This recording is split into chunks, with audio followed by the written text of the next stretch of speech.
ಅವರವ್ರ ಮಂತ್ರಿಗಳು ಅಲ್ಲ, ಜಿಲ್ಲಾ ಮಂತ್ರಿಗಳು ಅವರವರೇ ಆ ಗೃಹ ಇಲಾಖೆಯನ್ನ ನಿಭಾಯಿಸ್ತಾ ಇರೋದು ನಾವು ನೋಡ್ತಾ ಇದ್ದೀರಿ.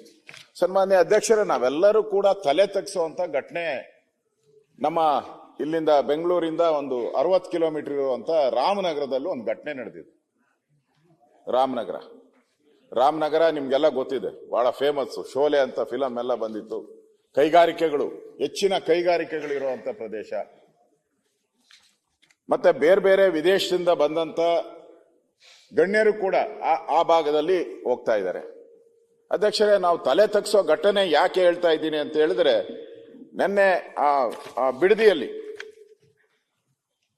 ಬಿಡದಿಯ ಟೊಯೋಟಾ ಒಂದು ಕಂಪನಿ ಏನಿದೆ, ಆ ಟೊಯೋಟಾ ಕಂಪನಿಯ ಗೋಡೆಗಳ ಮೇಲೆ ಯಾವ ರೀತಿ ಪಾಕಿಸ್ತಾನ ಜಿಂದಾಬಾದ್ ಅಂತೇಳಿ ಬರೆದಿರುವಂಥದ್ದು. ಪೂರ್ತಿ ಒಂದಲ್ಲ 5-6 ಗೋಡೆಗಳ ಮೇಲೆ ಬರೆದಿದ್ದಾರೆ ಪಾಕಿಸ್ತಾನ ಜಿಂದಾಬಾದ್ ಅಂತ. ಅಧ್ಯಕ್ಷರೇ, ನಾನು ಇನ್ನೊಂದು ಪದ ಹೇಳ್ಬೇಕೋ ಗೊತ್ತಿಲ್ಲ. ಕನ್ನಡದ ಬಗ್ಗೆ ಅವರು ಒಂದು ಪದ ಬರೆದಿದ್ದಾರೆ, ಅದು ಹೇಳಿದ್ರೆ ಏನ್ ತಪ್ಪಾಗ್ತೈತ ಅಂತ. ಅವ್ರು ಹೇಳಿರೋದು ಹೇಳ್ಬೋದಲ್ಲ? ಪೊಲೀಸ್ ಇದರಲ್ಲಿ ಅಲ್ಲ, ಪೊಲೀಸ್ FIR ಅಲ್ಲಿದೆ. ಹೇಳ್ಬೋದಾ? ನೋಡಿ, ಅವರು ಪೊಲೀಸ್ FIR ಅಲ್ಲಿ ಕಂಪನಿಯ PU ವಿಭಾಗದ 2 ಶೌಚಾಲಯ ಗೋಡೆಗಳ ಮೇಲೆ ಒಂದರಲ್ಲಿ ಪಾಕಿಸ್ತಾನ ಜಿ ಕನ್ನಡಿಗರು ಸೂಳೆ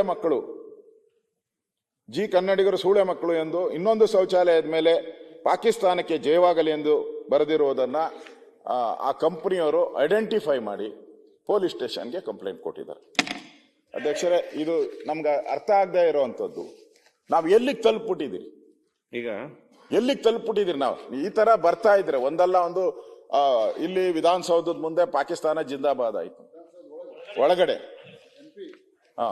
ಈಗ ಕಾರ್ಖಾನೆಗಳಲ್ಲಿ ಅದು ಪ್ರತಿಷ್ಠಿತ ಕಾರ್ಖಾನೆ, ಜಪಾನ್ ಕಂಪನಿಯ ಸಹಯೋಗದಲ್ಲಿರುವಂತ ಸುಮಾರು 10,000 ಜನ ಕೆಲಸ ಮಾಡುವಂತ 10,000 ಜನ ಕೆಲಸ ಮಾಡ್ತಾರಲ್ಲಿ.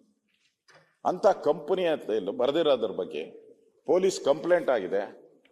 ಸರ್ಕಾರ ಏನು ಕ್ರಮ ತೆಗೆದುಕೊಂಡಿಲ್ಲ. ಸುದ್ದಿನ ಮುಚ್ಚಾಕ್ಬೇಕು ಅನ್ನೋ ಪ್ರಯತ್ನವನ್ನ ಮಾಡ್ತಾ ಇದ್ದಾರೆ. ಈ ರೀತಿ ಆದ್ರೆ ಸರ್ಕಾರಕ್ಕೆ ಮಾನ ಮರ್ಯಾದೆ ಏನಾನ ಇರುತ್ತಾ ಅಂತ ಜನ ಕೇಳ್ತಾರೆ.